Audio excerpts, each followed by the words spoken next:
नारियल का फल चढ़ाने के पीछे कई तरह की मान्यताएं प्रचलित हैं। कहा जाता है कि विष्णु भगवान धरती पर अवतरित होते समय मां लक्ष्मी के साथ नारियल का वृक्ष और कामधेनु दोनों को अपने साथ लाए थे, इसलिए ये भगवान को अति प्रिय है। इसके अलावा कुछ विद्वानों का मत है कि नारियल ही वे कल्प वृक्ष है जिसका जिक्र अक्सर शास्त्रों में मिलता है। कल्प वृक्ष में ब्रह्मा, विष्णु और महेश का वास होता है, इसलिए इस वृक्ष का फल भगवान को अति प्रिय होता है और इसे चढ़ाने से भगवान प्रसन्न होते हैं। कुछ लोग नारियल पर बनी 3 आंखों को शिव जी की 3 नेत्र मानते हैं। कुल मिलाकर नारियल का संबंध देवताओं से जोड़कर देखा जाता है, इसलिए इसे पवित्र माना जाता है और भगवान को अर्पित किया जाता है। हिंदू धर्म में कई तरह की परंपराएं पौराणिक काल से चली आ रही है।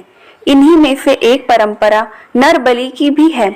माना जाता है कि पुराने समय में साधक अपनी साधना पूरी करने के लिए और अपनी मनोकामना की पूर्ति के लिए नर बलि देते थे।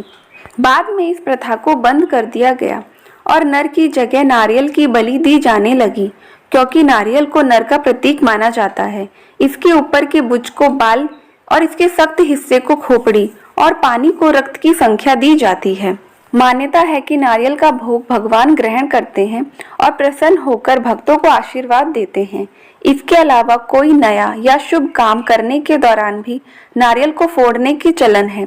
सनातन धर्म में पूजा के दौरान तमाम चीजें भगवान को अर्पित की जाती है, उसमें नारियल का एक अलग महत्व है। कई अनुष्ठानों में तो नारियल के बगैर पूजा अधूरी मानी जाती है। मान्यता है कि नारियल का भोग भगवान ग्रहण करते हैं और प्रसन्न होकर भक्तों को आशीर्वाद भी देते हैं।